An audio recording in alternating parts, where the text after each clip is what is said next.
ছবি আমি দেখেছি আব্দুল গাফফার বাবুর এই যে আঁকার ধরনটা এই সবার চেয়ে একেবারেই আলাদা। তার উপস্থাপনা, তার আঁকার ধরন, তার কম্পোজিশন, তার এক এক সাবজেক্টের সঙ্গে সাইজ সিলেকশন, সব কিছু মিলিয়ে আমার কাছে একেবারেই ভিন্ন রকম একটি উপস্থাপনা মনে হলো। আমি এবার বলেন। বাবা, তোমার ছবি অনেক সুন্দর, খুব ভালো লাগছে। মানে এই ছবিতে একটা ভিন্নতা আছে, একটু ব্যতিক্রম। আমরা নতুন সচরাচর যেভাবে চিন্তা করি ঠিক তা না, একটু ভিন্নতা আছে। ভালো, গুড, সুন্দর কাজ করো। বাবুর অ্যাক্টিভিশনটা দেখলাম, খুব সুন্দর অ্যাক্টিভিশন। আর ওর কাজগুলো খুব টেকনিক্যাল ওয়ার্ক। যেখানে কাজ করছে স্ট্রেন্সিং প্রসেসে কাজ করেছে, হাতের শার্প করে স্ট্রেন্সিং করা, তারপর কিছু কার্ভ লাইন আছে কাজ করে নিয়ে আসে স্ট্রেন্সিং, তারপর ওইভাবে ওই স্ট্রেন্সিং নিয়ে আবার হাতে রং লাগানো।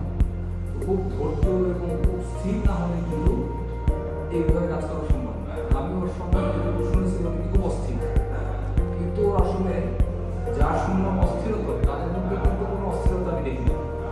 খুব স্থির, খুব চিন্তা ভাবনা করে কাজগুলো করে। এবং প্রত্যেকটা কাজ একটু ডিফারেন্ট একটা ক্যারেক্টার আছে, কিছু ফর্মে আছে, কিছু আবার ফিগারেটিভ আছে, খুবই সুন্দর।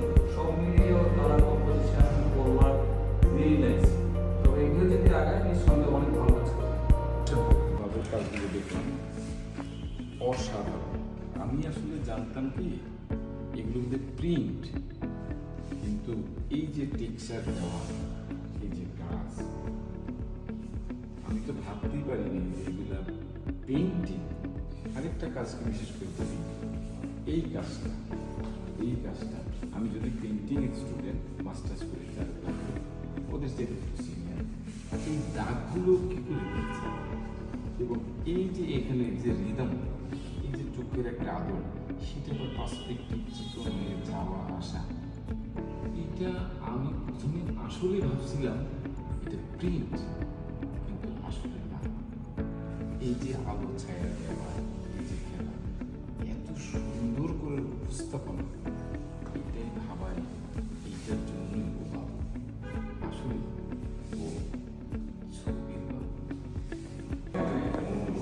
না, কাজগুলো আসলে আমি দেখলাম মোটামুটি, আর আগেও একবার আসছিলাম, আজকে একটু দেখলাম। আমার কাছে প্রথম মনে হয় যে আমার দৃষ্টিতে আমি একজন দর্শক হিসেবেই বলবো যে কোনো এক্সিবিশনে যে আমি যদি একটু ফ্রেশ মানে নিট অ্যান্ড ক্লিন কাজ দেখি, আমার কাছে খুব ভালো লাগে। সেটার পরিপ্রেক্ষিতে তো এই কাজগুলো আমার বেশ ভালো লাগছে। নিট অ্যান্ড ক্লিন এবং স্মার্ট প্রেজেন্টেশন। থিঙ্কিংয়ের জায়গায় এক একজনের এক এক রকম, কেউ তার ভেতর থেকে যে ধরনের চিন্তা ভাবনা করে সেটারই প্রকাশ ঘটায়। সেই প্রকাশের সাথে অনেকে মিলাতে পারে, অনেকে মিলাতে পারে না। আমি হয়তো সেই জায়গাটা আমার মতো করে চিন্তা করে দেখবো, সেই চিন্তার থেকে দেখি যে কাজগুলো বেশ যত্ন নিয়ে করা এবং চিন্তা ভাবনার প্রতিফলনটা পাওয়া যায়।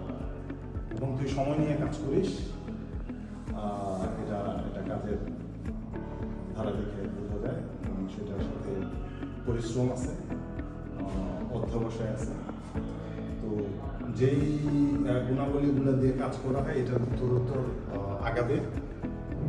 এবং সামনের দিকে আগাতে যে আমার কাছে মনে হয় যে তুই এমন একটা পর্যায়ে চলে আসছি যে এখন আর তোর খুব একটা সমস্যা থাকবে না, এবং ধারা একটা পাইতে সময় লাগবে।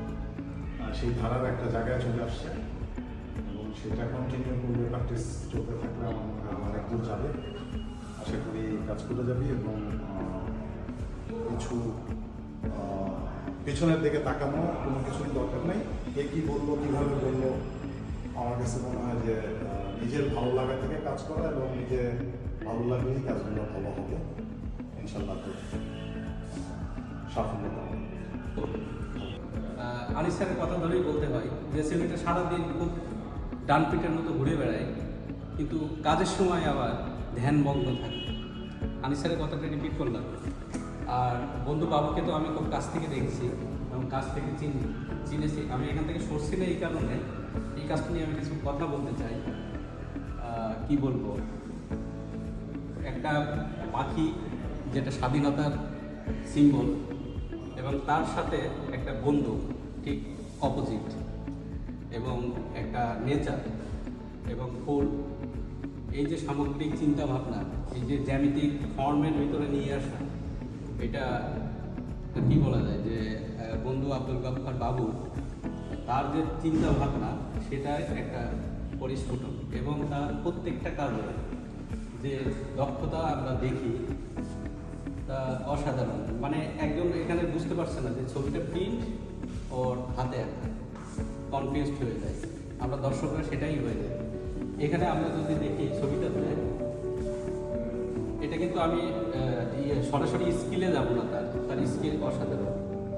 চিন্তার গভীরে ঢুকতে হবে যে একটা গ্রেনেড এবং একটা বন্দুক যেটা আমাদেরকে যুদ্ধের ফিল্ডটা নিয়ে আসে, তার ভিতরে একটা মানুষের সবচেয়ে প্রিয় যে ফুল ফুটে আছে, এই যে গভীরে ঢোকা এবং একাত্মবোধ হওয়া, ধ্যানমগ্ন হওয়া, এবং প্রত্যেকটা কাজে পরের কাজটায় যদি আমি দেখি, এখানে একটা অস্ত্র যেটা মানুষের জীবনকে নাশ করে দিতে পারে, সেটা তাকে ঝুলিয়ে রাখা হয়েছে এবং তাকে নেগেটিভভাবে উপস্থাপন করা, আমার দিকে তাক করে দেয়, সে মাটির দিকে আছে, কোনো হৃদয়ে সেটা ঢুকতে পারবে না বা কাউকে সে আহত করবে না বা নিহত করবে না, এই যে বোধ। এবং খুব গভীরভাবে বুঝতে হবে এই ছবিটা যে সে যুদ্ধ নয়, শান্তি চায়। এই সমস্ত অস্ত্র এভাবেই ঝুলানো থাক, কোনো মানুষের দিকে যেন না যায়। আর বেশি কিছু বললে আসলে অনেক বলা যায়, যেমন এই যে শান্তির প্রতীক পায়রা আছে, তারপরে এখানে আমরা পাচ্ছি সমুদ্রের ঢেউ। পরের ছবিটা আমি কিছু বলবো এই কারণে যে বাবু এখানে একটু সোনালি রংটা ব্যবহার করছে, আমার ফেভারিট। আমি খুব কয়েকদিন ধরে ঠিক এই সোনালি রংটা আমি কিছু আমার কাজে আনার জন্য চেষ্টা করছিলাম, বাবু সেই জিনিসটাই করছে। এবং একটা জ্যামিতিক ভাবনা, জ্যামিতিক যে চিন্তাধারা, আমরা কি করি, আমরা কিন্তু কেউ এই শূন্যের ভিতরে অবস্থান, বাবু সেই শূন্যটা এবং শূন্যের কোনো সীমারেখা কিন্তু না, তারপরে আমরা সিম্বলিক হিসাবে এটাকে সার্কেল হিসাবে ধরে নিতে পারি। সে এখানে শূন্যটাকে সূর্য হিসাবে উপস্থাপন করছে এবং নিচে ঢেউ, পানির ঢেউ, এবং সেটা খুবই নিট অ্যান্ড ক্লিন এবং জ্যামিতিকভাবে। তো আসলে বলে শেষ করা যাবে না, তার যে নিষ্ঠা, কাজের প্রতি যে ভাবনা, এটা আমাদেরকে মানে সরাসরি না দেখলে আসলে বোঝা যায় না। আমরা কিন্তু প্রায়ই কবিতা পড়ি এবং কবিতা হচ্ছে বোধের জায়গা।